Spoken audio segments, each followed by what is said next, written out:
저는 어린 시절에 농촌에서 살았습니다. 농촌에서 살았습니다. 그래서 농사 짓는 그 농부들의 삶에 대해서 조금은 압니다. 제가 만나고 경험했던 농부들은 정말 제가 기억하기에 대부분 너무너무 착하고 선량한 분들이에요.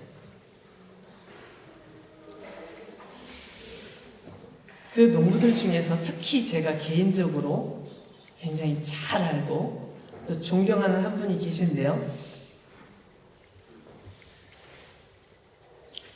그분은 그 가축을, 집에 있는 가축을 가족처럼 생각하세요.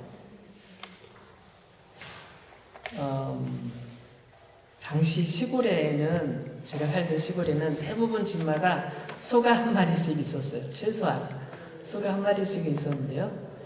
그 소가 굉장히 귀하죠. 왜냐하면 농사 질 때 소의 힘이 필요한 거예요.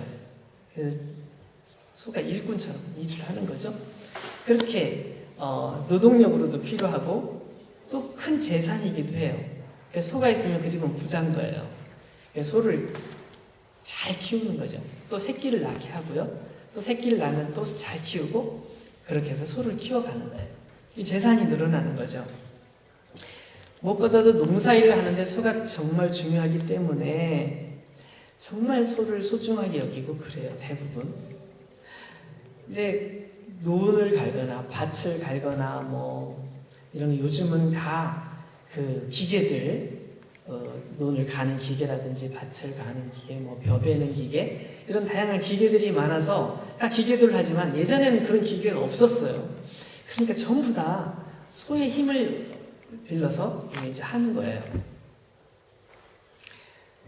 근데 어느 날 제가 잘 아는 그분이 소를 몰고 밭을 갈고 있었어요. 근데 그날 따라서 소가 말을 잘 안 들어요. 소가 말을 잘 안 듣는 거예요. 이렇게 반듯하게 이렇게 밭을 갈아야 되는데 소가 막 자꾸 이상한 쪽으로 가니까 이게 이렇게 가야 되는데 이렇게 되고 막 이상해진 거예요. 그래서 제가 옆에서 보고 화가 나는 거예요. 화가 나. 그래서 아니, 소를 좀 때리세요. 때려. 이렇게 때리면 소가 좀 말을 좀 듣지 않겠냐고 그랬더니 그분이 소도 얼마나 힘들겠냐고. 오늘 날씨도 더운데 소가 얼마나 힘들겠냐고. 우리도 힘든데 저 땅을 저렇게 갈고 있는 소는 더 힘들 거라고. 우리 좀 쉬었다 하자고. 소에게 마실 물도 좀 주고 좀 쉬었다 가자고. 그러시더라고요. 그래서 저는 그 상황이 굉장히 감명 깊었어요. 지금도 예수님께서 나는 선한 목자다, 선한 목자라는 말씀을 이렇게 읽을 때는 그 생각이 탁 스치고 지나가요. 선한 목자란 정말 이건 짐승이니까, 말도 못한 짐승이니까 때려가지고 빨리 일을 해야 돼, 이게 아니라 정말 사랑하고 정말 아끼고,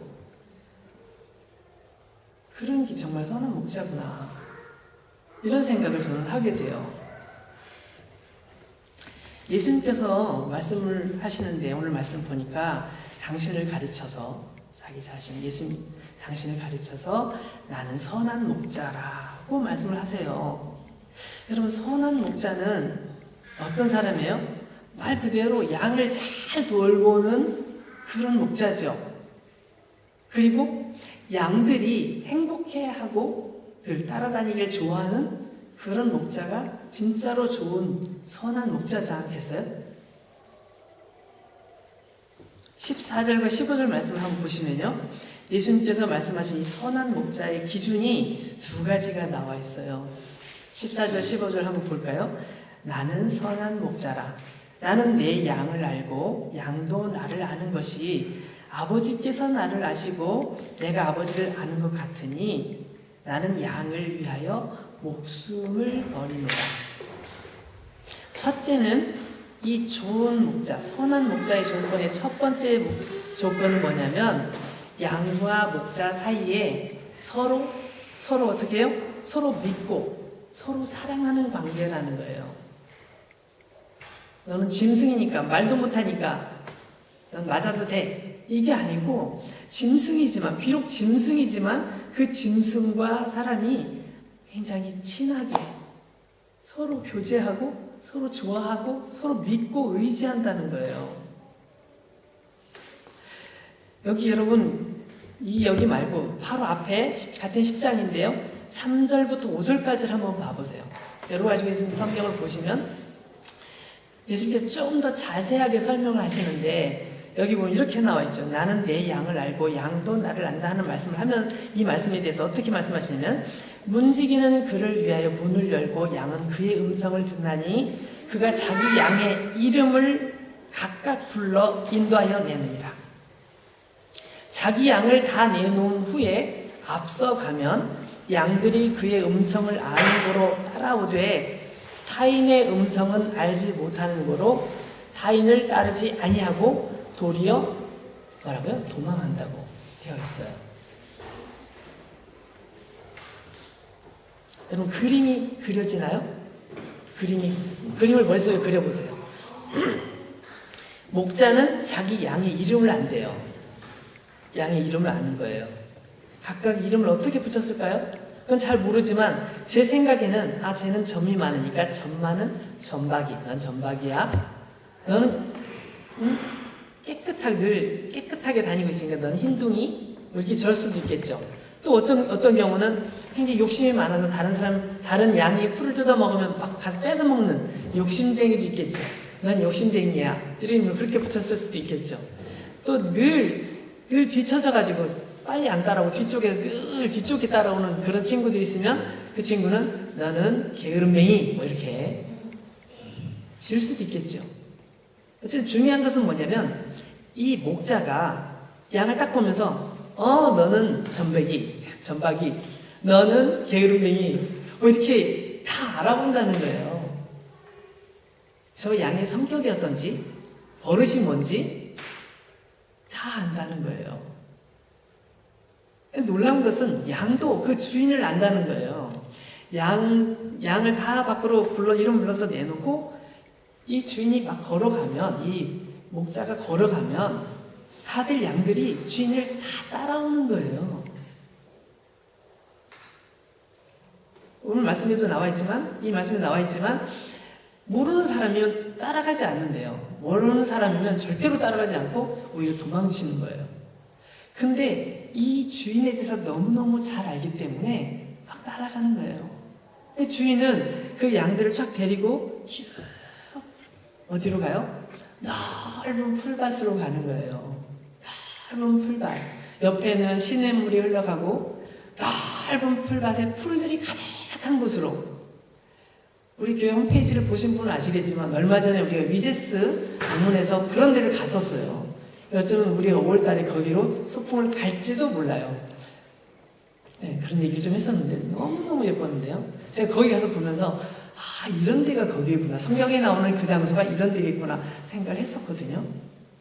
근데 그 푸른 풀밭으로 옆에는 시냇물이 흘러서 언제든지 목마를 때 물을 마실 수 있고 또 언제든지 누워서 쉴 수 있는 나무 그늘도 있고 그런 곳으로 목자가 양들을 인도하는 거예요. 그 그림이 그려지세요?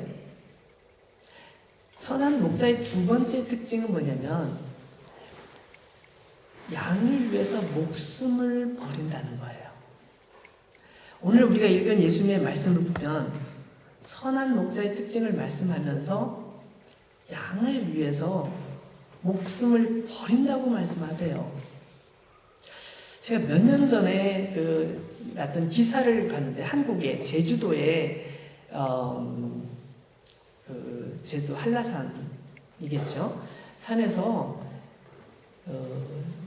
이립대들, 늑대들, 야생 들개들이 출몰을 해가지고 문제가 심각하대요. 야생 들개들이 나타나서 그 목장에 있는 양들 싹 잡아먹고 또 송아지 같은 것도 막 잡아먹나 봐요. 송아지 같은 거, 가축들을 막 잡아먹는 거예요.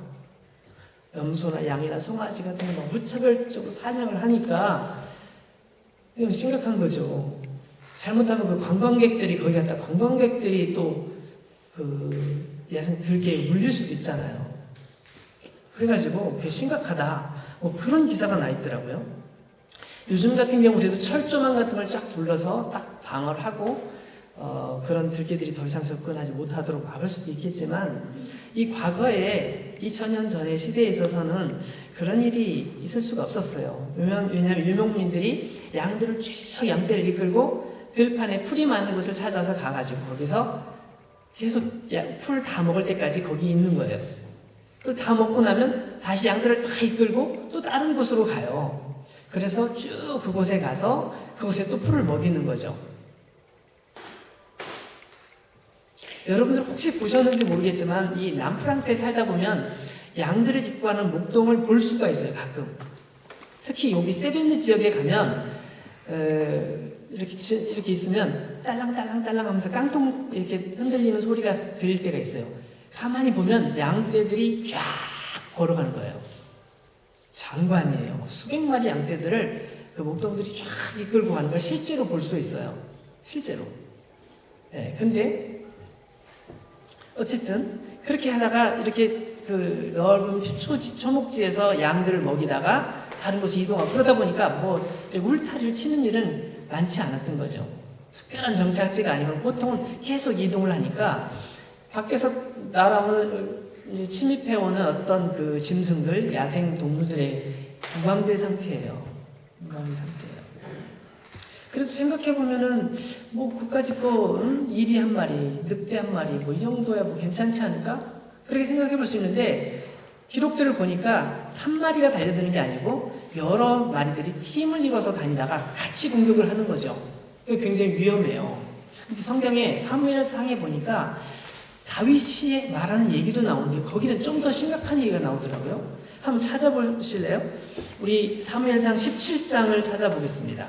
사무엘상 17장 말씀을 보면 이건 무슨 얘기냐면 다윗이 그 당시에 골리앗 장군과 싸움을 하려고 싸움터에 나가기 전에 사울 왕에게 나를 전쟁터로 내보내 주십시오.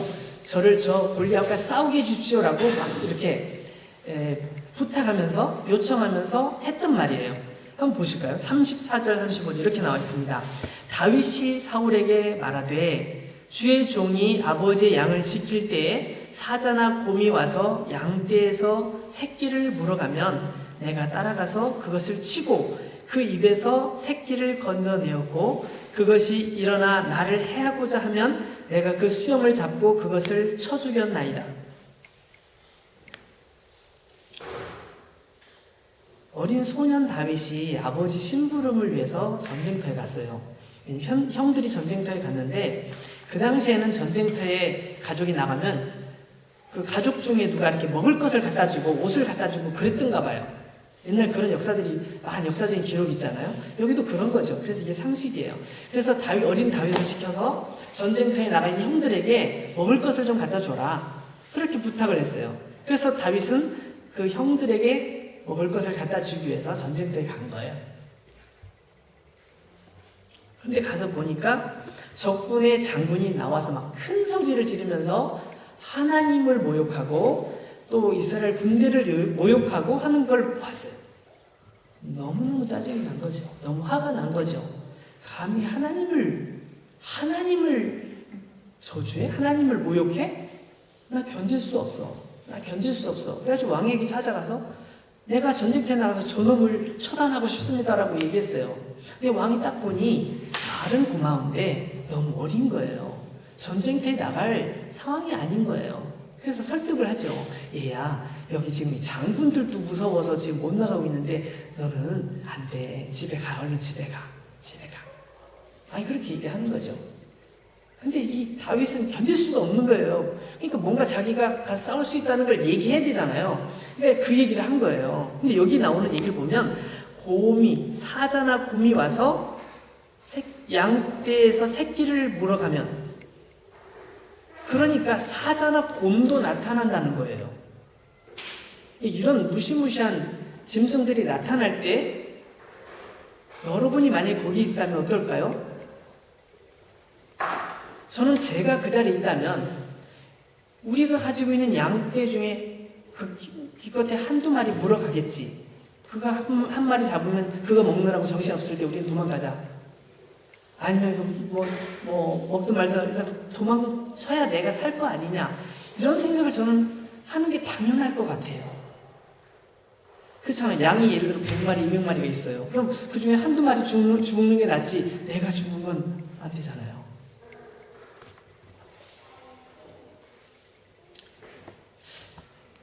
근데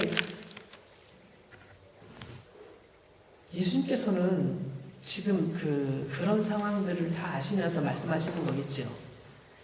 나는 양을 위해서 내 목숨을 버리겠다 라고 말씀을 하세요. 여러분 생각해 보시면 양 한 마리와 우리의 생명, 사람의 생명 무엇이 더 중요해요? 당연히 사람의 생명이 더 중요하죠. 근데 그 양을 위해서 사람이 죽는다고 생각해 보세요. 모두가 안타까워하면서 그건 정말 잘못된 죽음이야 라고 생각하겠죠. 당연하죠. 누가 생각해도 그렇게 생각할 거예요. 한 사람과 한 마리의 양도 그런데 하물며 예수님과 사람을 비교한다면 그럼 비교할 수 있는 대상이 아니에요. 예수님은 말씀으로 세상을 창조하신 창조주시고 우리는 그의 피조물이란 말이죠. 창조주가 피조물을 위해서 죽는다? 그건 말이 안 돼요. 우리가 너무너무 고맙지만 그것까지는 우리가 이해하기 쉽지 않아요. 그런데 예수님께서는 당신의 목숨을 피조물을 위해서 버리시겠대요. 여러분, 예수님께서는 우리가 성경을 읽으면서 아는 것처럼 예수님께서는 사역을 시작하면서부터 계속 틈만 나면 그 얘기를 하셨어요. 어떤 때는 제자들이 너무너무 싫어서 예수님 제발 죽는다는 말씀을 좀 하지 마세요 라고 말릴 정도였어요. 사람들은 예수님 제자들도 잘 이해하지 못했어요. 왜 예수님께서 죽으셔야만 하지? 왜 저 말씀을 자꾸 하시지?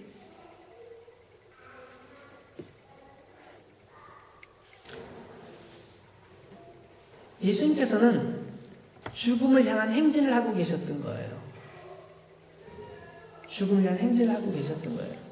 예수님께서 하셨던 아주 유명한 말씀, 요한복음 12장 보면 나오는 그 24절 말씀에 내가 진실로 너에게 이르노니 한 알의 밀이 땅에 떨어져 죽지 아니하면 한 알 그대로 있지만 죽으면 많은 열매를 맺는단다 라고 예수님 말씀하신 적이 있었는데 이 말씀도 우리가 일반적으로 생각할 때 그래 내가 희생해야 우리 모임이 잘 돼. 다른 사람들이 행복할 수 있어.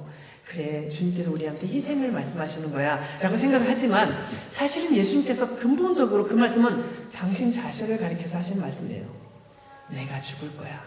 내가 죽어서 내가 십자가의 죽음으로 내가 여러분 모든 사람들을 구원할 거야 라고 예수님께서는 말씀하고 계셨던 것이죠. 여러분 예수님의 제자들은 이 말씀을 잘 이해했을까요? 잘 이해하지 못했어요. 예수님께서 십자가에 달리실 때까지도 몰랐어요. 예수님께서 십자가에서 죽으셔서 장사 지낼 때도 몰랐어요. 그들이 언제 그것을 깨닫게 되죠? 예수님께서 다시 살아나셨을 때, 다시 살아나셔서 40일 동안 예수님께서 제자들과 함께 계셨는데 그 말씀을 들으면서 예수님께서 그래서 이 말씀을 하셨던 거구나. 그제서야 알아요. 참 답답하죠? 왜 이렇게 눈치가 없어? 왜 이렇게 이해를 못할까? 생각할 수 있지만 사실 이건 우리도 비슷한 것 같아요. 우리는 예수님의 모든 역사에 대해서 이미 다 들어서 알고 있잖아요. 예수님의 죽으심과 부활과 승천까지 다 알고 있고 다시 오실 것까지 알고 있어요. 그럼에도 불구하고 그 주님께서는 나를 위해 죽으셨다는 것, 나를 위해 다시 살아나셨다는 것, 이것까지는 내 속에 느끼지를 못해요. 느끼지를 못하는 거예요. 그러니까 예수님을 의지하지 못하는 거죠. 예수님을 사랑하지 못하는 거죠. 예수님께서 정말 나를 위해 죽으셨는데 나는 예수님을 위해서 뭘 하지? 이런 생각이 안 드는 거죠. 안 드는 거죠. 제가 예수님의 사랑을 처음으로 딱 느낀 순간 전 미칠 것 같았어요. 너무너무 좋아서. 그리고 그 다음에 딱 느낀 생각이 뭐냐면 내가 정말 주님을 위해서 무슨 일이든지 하고 싶다는 생각이 들더라고요. 그리고 제가 기도할 때 이렇게 기도해서 하나님 저를 보내주세요. 어디든지 좋아요. 사람들이 가기 싫어하는 곳이라도 좋아요. 아니 사람들이 가기 싫어하는 그곳으로 저를 보내주세요. 제가 그곳에서 이름도 없이 빛도 없이 주를 위해 살다가 주를 위해 살 거예요 라고 기도했었어요. 그리고 제가 그 기도를 잊어버리고 오랜 시간이 지난 다음에 하나님께서 저를 프랑스로 보내주셨죠. 저는 프랑스는 너무 좋은 나라라고 생각하고 왔어요. 근데 와서 보니 제 개인적으로 느끼는 느낌들은 아프리카든 프랑스든 다를 바가 없겠다는 생각도 많이 들더라고요. 어쨌든 저는 제가 그때 제가 감격했던 그 시간들을 자꾸 마음속에 생각해요. 과거에 내가 그렇게 생각하고 살았는데 지금은 참 많이 변했다.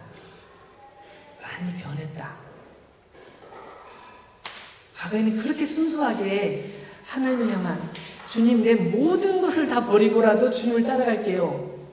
아무것도 없어도 좋아요. 라고 그 기도했던 그 순수한 고등학생의 무릎 꿇고 기도드리는 그 기도의 모습이 지금 현재 나의 모습과 너무 거리가 먼 것 같다는 생각이 들 때가 너무너무 많은 거예요.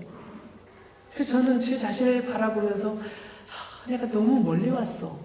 내가 멀리 왔어. 라는 생각을 하면서 가슴을 치곤 해요. 모르겠어요. 여러분은 안 그러셨으면 좋겠어요. 저와 같이 않았으면 좋겠어요. 여러분 많은 분들이 예수님을 믿는다고 하지만 예수님을 사랑한다고 말하지만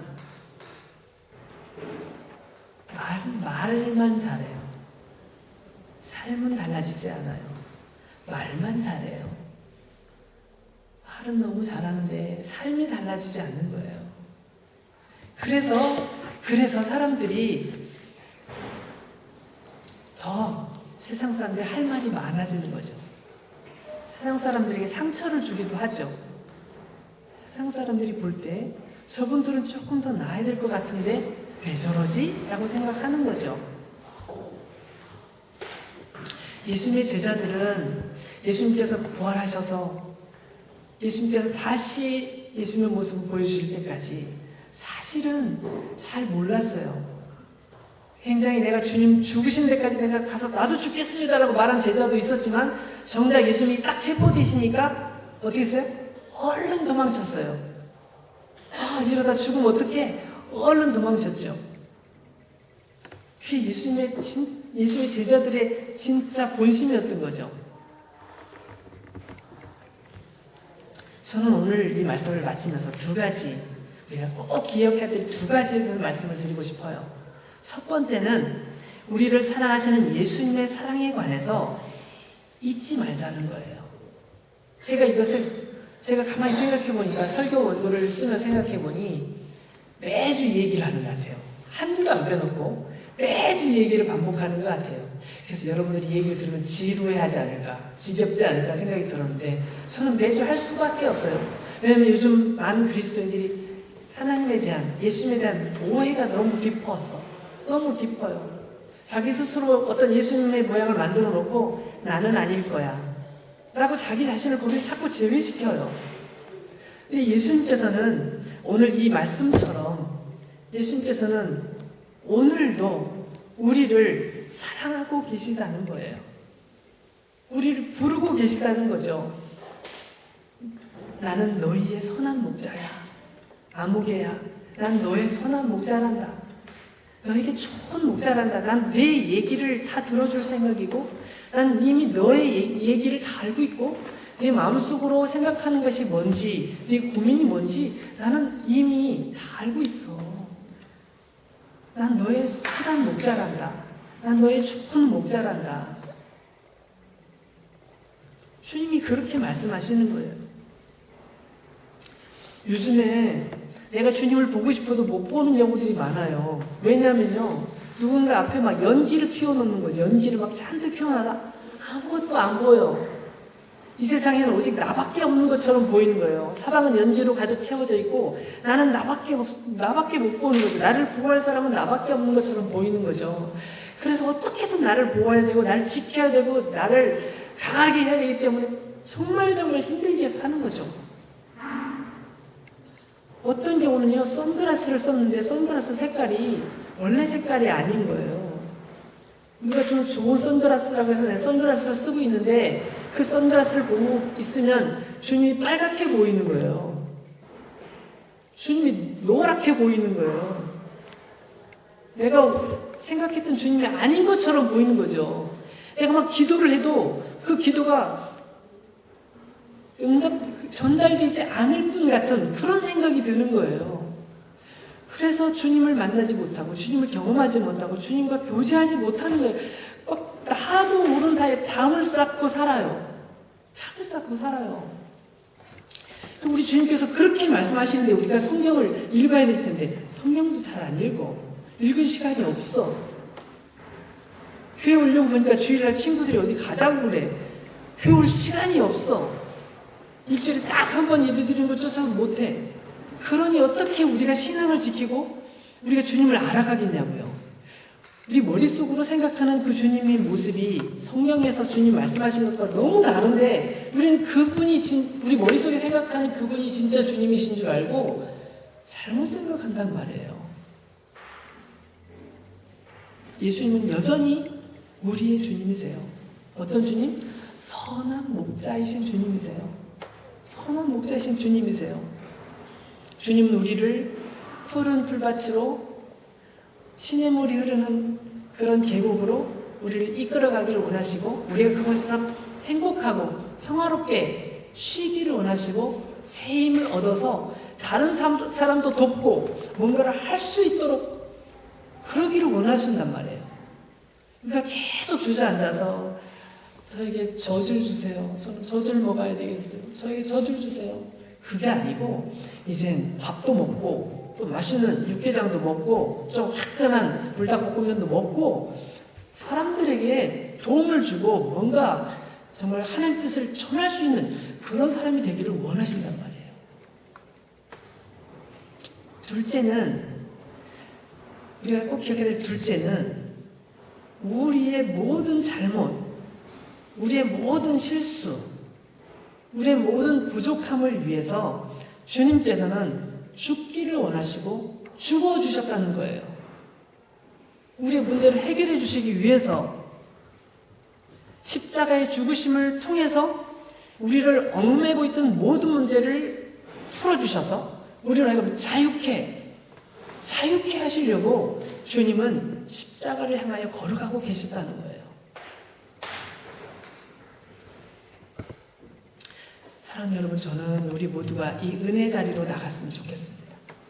주께서 우리를 초청하고 계신데 나가야죠. 계속 나가야죠. 저는 이제 우리가 4월 21일이 부활주일이에요. 4월 20일이 부활주일인데 이런 계기에, 부활주일을 계기에 우리가 성경을 읽으면서 예수님이 고난주간에 어떤 일을 하셨나, 나를 위해 어떤 일을 하셨었나, 그걸 좀 이렇게 한번 읽어봤으면 좋겠어요. 한번 읽어봤으면 좋겠어요. 그걸 묵상했으면 좋겠어요. 주님께서 하신 게 나를 위해 하신 거지. 그럼 나는 어떻게 살아야 될까? 한번 생각해봤으면 좋겠어요. 그게 바로 은혜의 자리로 나가는 거예요. 은혜의 자리로. 예수님께서 우리를 부르시는 그 초대의 자리로 나가는 거예요. 부활절을 우리가 각자 준비하면 좋겠어요. 저는 매 주일 부활절을 향해서 나가면서 주님의 그런 것에 관한 말씀을 준비하려고 해요. 그렇지만 일주일 동안 단 하루만 이렇게 생각하는 것이 아니라 일주일 동안 우리가 주님의 말씀을 묵상하면서 그 자리로 우리가 같이 걸어나가면 얼마나 좋겠어요. 부활의 기쁨뿐만 아니라 주님께서 우리를 당하셨던 고난도 생각하고 우리를 사랑하셨던 그 말씀, 주님의 말씀 한 말씀 한 말씀을 이렇게 읽어보면서 이렇게도 말씀하셨네, 이렇게도 말씀하셨네, 이런 말씀도 있었어? 나 몰랐는데. 오늘 말씀은 나는 선한 목자라.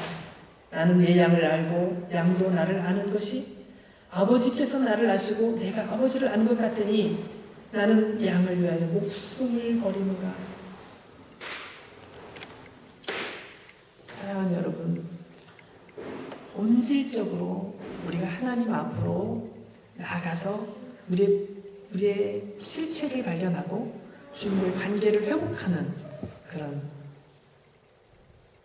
저와 여러분들이 되기를 축원합니다. 같이 기도하겠습니다. 주님께서 나는 선한 목자라 라고 말씀하셨는데, 이 말씀의 의미, 나에게 주시는 이 말씀을 생각하면서 우리의 입술로 우리의 속에 있는 생각들을 주님께 잠시 고백하겠습니다.